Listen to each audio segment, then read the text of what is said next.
Gaya ng inaasahan, di pa din mawawala ang asaran ng mga players at pati mga fans binubu ang Painters.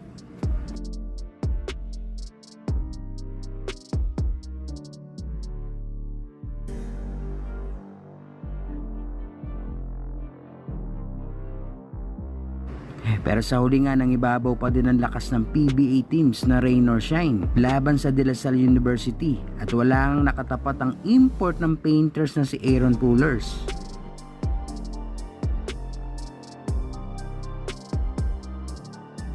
Maganda ang shooting ng Rain or Shine at di nga natapatan ng Archers. Pero nakakabilib ang mga batang player na ito na talagang lumalaban hanggang huli. Yung matalo mo ang dalawang teams ng PBA, malaking achievement na yun. Asahan na natin magiging hero din ng Pinas ang mga batang player na ito para itaas ang bandera ng Pilipinas sa world stage balang araw. Congrats Rain or Shine, champion ng Kadayawan Basketball Tournament.